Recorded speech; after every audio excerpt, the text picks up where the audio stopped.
唐太宗李世民，这位在历史长河中闪耀着璀璨光芒的伟大帝王，他的一生充满了传奇色彩，波澜壮阔，令人叹为观止。李世民出生于公元599年1月23日，陇西成纪，今甘肃省秦安县人。自幼，李世民便展现出了过人的聪慧和勇气，深受家人的喜爱和重视。隋朝末年，由于隋炀帝的暴政和频繁的征战，民不聊生，社会动荡不安，各地纷纷爆发了农民起义，天下大乱。在这样的局势下，李世民敏锐地察觉到了隋朝的灭亡已经不可避免，于是他积极劝说父亲李渊起兵反隋。李渊起初还有些犹豫，但在李世民的坚定决心和精心策划下，最终于公元617年在晋阳起兵。起兵之后，李世民率领军队南征北战，展现出了卓越的军事才能和领导魅力。他身先士卒，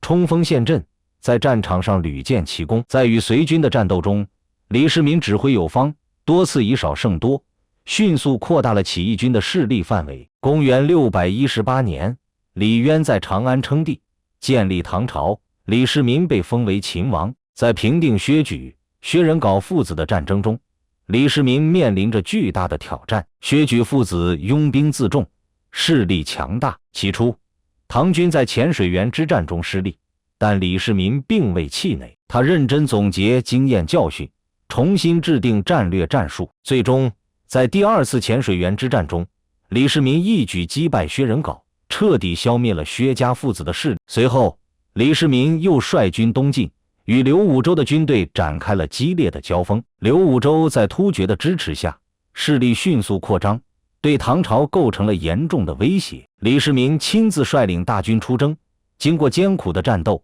最终击败刘武周，收复了失地，稳定了唐朝的北方边境。在唐朝统一全国的过程中，最为关键的战役当属与王世充和窦建德的对决。王世充在洛阳称帝，建立正政权，窦建德在河北称雄，建立夏政权。李世民率领唐军首先围困洛阳，王世充困守孤城，向窦建德求救。窦建德率领大军前来救援，形势对唐军极为不利。李世民决定分兵抵御窦建德，自己亲率精锐部队赶赴虎牢关，生擒窦建德。随后，他又回师洛阳，迫使王世充投降。这一战役的胜利，不仅使唐朝统一了中原地区，也奠定了唐朝在全国的统治地位。经过多年的征战，李世民为唐朝的建立和统一立下了汗马功劳，他的威名传遍天下，成为了人们心目中的英雄。然而，他的功绩也引起了太子李建成的嫉妒和忌惮。李建成担心李世民会威胁到自己的太子之位，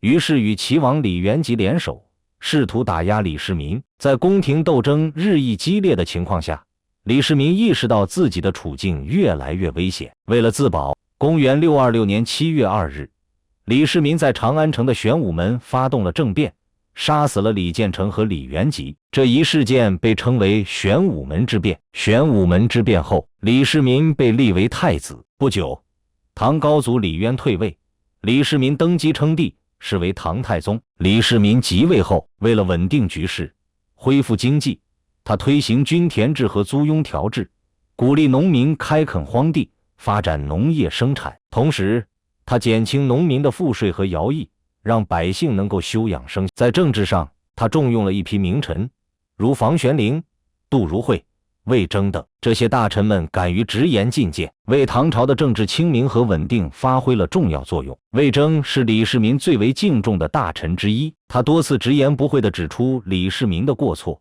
而李世民不仅没有怪罪他，反而对他予以重用和奖赏。李世民还注重法治建设，他命人修订了唐律，使其更加完善和公正。唐律对各种犯罪行为的定罪和量刑都做出了明确的规定，体现了宽仁慎行的原则。同时，李世民还加强了对官员的监督和考核，严厉打击贪污腐败行为。在文化教育方面，李世民也非常重视，他大力兴办学校，培养人才。他鼓励学子们勤奋学习，为国家的发展贡献力量。同时，他还组织学者们整理和编纂典籍，促进了文化的传承和发展。在民族关系上，李世民采取了开明的政策，通过和亲、册封等方式，加强了与周边少数民族的联系和交流。例如，他将文成公主嫁给吐蕃的松赞干布，促进了唐蕃之间的友好关系。同时，他还在少数民族地区设立羁縻府州，让少数民族首领担任官职，实行自治。这些政策的实施，使得唐朝的边疆地区保持了相对的稳定和繁荣。在对外交往方面，李世民积极开展与周边国家的交流和贸易。唐朝的文化、艺术、科技等方面的成就传播到了世界各地，同时也吸收了外来文化的精华，